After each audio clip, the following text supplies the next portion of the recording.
Sorry मैं late हुआ हूँ। मुझे पता है 2 बजे का प्रोग्राम था। 2-3 बातें आपसे करूँगा मैं। आप लोगों की जो इश्यूज़ हैं माइनिंग के, ज़ाहिर है वो आप अफेक्टेड हैं, आप मुझसे बेहतर समझते हैं। लेकिन जब मैं देखता हूँ ना माइनिंग को, पहाड़ों की तबाही देखता हूँ, तो मुझे ये लग रहा है कि ये पाकिस्तान की तबाही है, ये इंसानी की तबाही है। जिस स्पीड से ये माइनिंग हो रही है पिछले 10 साल से, अगर इसका जो तसलसल है, अगर ये 10 साल मज़ीद इस तरह रही तो ये जो पहाड़ है ना, जिसे हम कहते हैं केपी के बड़े खूबसूरत पहाड़ हैं, ये सिंध के सहरा होंगे। अब मुझे नहीं पता आप में से कितने इफेक्टेड हैं, कितने लोगों का इंटरेस्ट है माइनिंग में और कितने इसके ख़िलाफ़ हैं। मैं आपको सीधी सी बात कर रहा हूँ, मैं माइनिंग के ख़िलाफ़ हूँ। ये माइनिंग बिल्कुल इलीगल है। जो पंजाब में लोग बैठे हुए हैं, जो सिंध में हैं, उनको ये पता ही नहीं वो किस तरह का पानी पी रहे हैं। जितनी माइनिंग्स हैं ये केमिकल यूज़ करते हैं, एक्सप्लोजन करते हैं जो कि इलीगल है, और वो सारा पानी जाता है किस में, झील में जाता है। जो तरबेला डैम जो गदून अमज़ई के साथ बना हुआ है, आपने शायद आप दरबंद गए हो, आपने देखा भी होगा।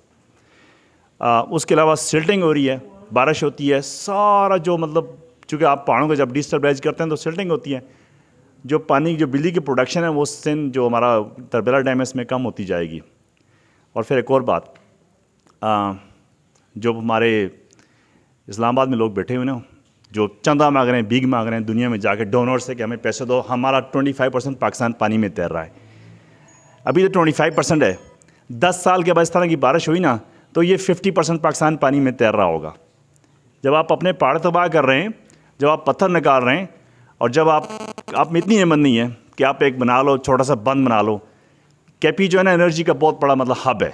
ये दुनिया में सबसे ज़्यादा अगर एनर्जी पैदा हो सकती है, हाइड्रो पावर जो इलेक्ट्रिक पावर है वो यहाँ हो सकती है। पानी का रिजर्वायर यहाँ पे कोई भी नहीं है। अगर आज 10 साल बारिश न हो, 10 महीने बारिश न हो तो आप लोग बगैर पानी के मर जाओगे। ऐसा है या नहीं है? कोई स्टोर वहाँ पे स्टोरेज का निज़ाम है नहीं। और आज जब पहाड़ तबाह कर रहे हैं ना, तो मैं 10 साल बाद पंजाब के लोगों से पूछूंगा जो कि इस वक्त जिनके पास अथॉरिटी है, जो कि मुल्क को चला रहे हैं, कि ज़िंदगी कैसे गुजर रही है। सेरा पसो पखी जी कहते हैं ना पश्तो में, वैसे उनके पात कि कस पाउदे बिकती। मैं एक्चुअली 2-3 साल से एक्टिवली काम कर रहा हूँ इन माइनिंग के ख़िलाफ़। अभी पिछले हफ्ते में मैं 2 दफ़ा हाई कोर्ट गया। एक दफ़ा मुझे हाई कोर्ट ने कहा कि जी आप जाके पटिशन फाइल करो ग्रीन बेंच इस्लामाबाद पेशावर में। फिर जो कोर्ट का रजिस्ट्रार है उसने मुझे ये भी मशवरा दिया, बड़ा नाइस इंसान है, कि यार आप ऐसा करो जाके डीसी के पास एप्लीकेशन दो, उसे बोलो कि यार ये जिस तरह एबटाबाद में सेक्शन 144 लगाया उन्होंने, माइनिंग बंद की हुई है। मैंने वो स्टेप भी उठाने की कोशिश की। मैं कमिश्नर ज़ारा के पास गया, उसने कहा जी ये मेरी जुरिस्डिक्शन में नहीं है, आप डीसी मानसरा के पास जाओ। तो मैं डीसी के पास आया, एक्चुअली एडीसी था, उससे मेरी मीटिंग की। मैंने कहा यार तुम ऐसा करो इसको 144 लगाओ। कहता है कि जी रीज़न्स क्या है? मैंने कहा रीज़न्स ये कि यहाँ पे पानी में केमिकल आ रहा है, पहाड़ तबाह आ रहे हैं। कहता है जी उन्होंने इन्वेस्टमेंट की हुई है। मैंने कहा इन्वेस्टमेंट की हुई है तो तबाही कर रहे हैं ना। अच्छा उनको पता ही नहीं है, क्योंकि वो किक्स बैक लेते हैं। किक्स बैक पता है कैसे कहते हैं? कमीशन लेते हैं। फिर मैं गया वहाँ पे, अपना मुझे लिस्ट नहीं थी, AP office, environmental protection agency को जो ऑफिस है एबटाबाद, वहाँ पे आप जाके देख रहे हो, उन्होंने जो साइन लगा हुआ है, इस तरह डायगनल साइन है, नज़र भी नहीं आता, छोटा सा साइन है। ऑफिस में मैं गया, उनका मैंने कहा मुझे लिस्ट हो। कहते हैं लिस्ट नहीं है। मैंने कहा तुम लोगों को पता है यहाँ पे क्या हो रहा है ज़ारा डिवीज़न में? कहते हैं जी मेरे पास 2 इंस्पेक्टर हैं, हम तो कुछ नहीं कर सकते हैं। फिर मैं आया AD माइन के पास, मानसरा ऑफिस। मैंने उनको कहा कि मुझे लिस्ट हो। कहते हैं आप करना क्या चाहते हैं लिस्ट के साथ? मैंने कहा कि मैंने कोर्ट में केस फाइल करना है। कहते हैं हम आपको लाइसेंस देते हैं, आप खुद माइनिंग करो, जिम्मेदारी मतलब शहरी के तौर पर जिम्मेदार, मतलब एक रिस्पॉन्सिबल बंदा बन के आप करो, अपनी माइन लगाओ। मैंने कहा यार मैं माइनिंग के खिलाफ बात करूँ, आप कहते हैं कि जाके लाइसेंस ले लो। जो लंबी मैं बात नहीं करना चाहता हूँ, लीगली मैं फ़ाइट कर रहा हूँ। अभी यहाँ पे मुझे इनका नाम नहीं आता है, बात कर रहे थे, हाँ, कि हम लोग मतलब एक गुजारिश करते हैं, हम लोग मतलब मिन्नत करते हैं कि हम शहरी हैं पाकिस्तान के। मैं कहता हूँ कि गुजारिशें मिन्नतें छोड़ दो। AC DC तुम्हारा नौकर है, तुम टैक्स पे करते हो। अगर यहाँ से देखो, लीगली मैं जाऊँगा कोर्ट में फ़ाइट करने के लिए इनके खिलाफ। आप लोगों से मुझे आप लोगों की कोई हेल्प नहीं चाहिए लीगली। हाँ, जो लोग अफेक्टेड हैं मेरे साथ जाएंगे, अगर जज ने बुलाया। अगर लीगली हमने इसको स्टॉप नहीं किया, हम फिर मोरली स्टॉप करेंगे, मतलब बाई फोर्स स्टॉप करेंगे। हम 40, 50, 80 टन का पत्थर जाता है, 300 से 400 गाड़ियाँ जाती हैं हर रोज़ यहाँ से पत्थर निकाल के।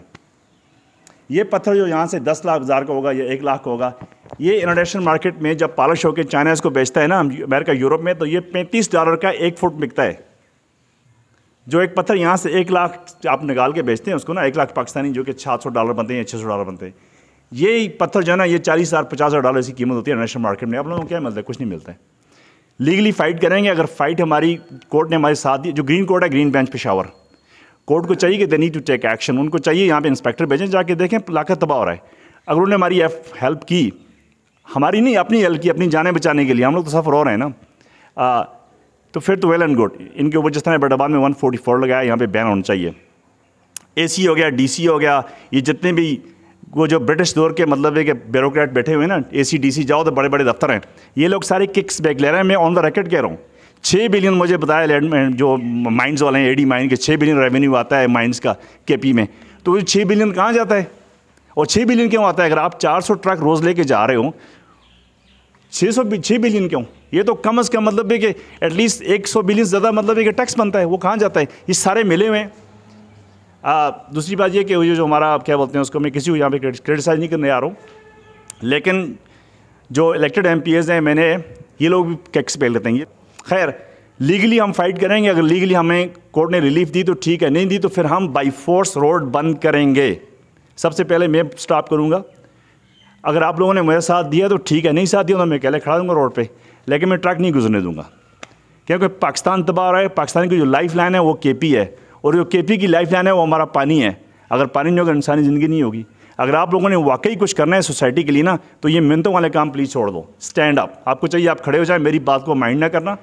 ये जो है ना, ये मिन्नतों वाले काम, इससे कुछ नहीं बनेगा रियली। ये जिस आप ये एप्लीकेशन बोले, आपको उनको चाहिए आपको सर बोलें। टैक्स आप पे करते हैं, आप चीनी लेते हो टैक्स पे करते हो ना, आपसे पूछूँ बता रहे हो नहीं? तो ये टैक्स कहाँ जाता है? उनकी सैलरी में जाता है ना। तो ये आपके ग़ुलाम हुए ना, चूँकि पब्लिक सर्वेंट आपका ग़ुलाम होता है, MP MNA आपका ग़ुलाम होता है। यहाँ पे सर्विस करने के लिए आपको होता है, यहाँ पे वो बने होते हैं मास्टर, चूँकि ब्रिटिश दौर अभी भी चल रहा है पाकिस्तान में। खैर, लीगली मैं जाऊँगा फाइट करने के लिए, जब मोरली या मतलब है कि क्या बोलते हैं उसको, फिज़िकली उसकी बात है कि माइंड बंद करने की बात है कि सबसे पहले बुलेट मैं लूँगा अपनी चेस्ट पे। ठीक है, अगर आप लोगों ने साथ देना है तो मुझे बताओ, स्टेप लेंगे। अगर नहीं देना है तो फिर मतलब तबाह नहीं दो इलाके को। ठीक है, उसके बाद अगर माइनिंग होगी तो लीगल तरीके से माइनिंग होती है, तो लीगल तरीकाकार होता है लीगल में। आप पानी से दूर रहो। एक आप जिस बंदी की जो अफेक्टेड है उसको आप बेनिफिट्स दो। ये कहाँ की बात है जनाब? आपने 14-15 पेजेस पे, सब तो बड़ी हमारी बदकिस्मती है कि पाकिस्तान में जो लैंग्वेज है वो मतलब जो ऑफिशियल लैंग्वेज है वो इंग्लिश है।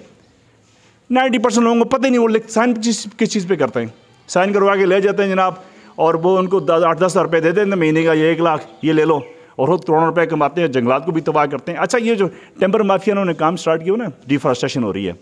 मैं कहता हूँ कि ये जो इलाका है ना, मैं दोबारा रिपीट करूँ, ये खंडात बन जाएंगे, लेकिन जब तक हम जिंदा हैं ना, इसको खंडात नहीं बनने देंगे। चाहे हम जीतें या हारें, हम फाइट करेंगे। थैंक यू, जज़ाकल्लाह।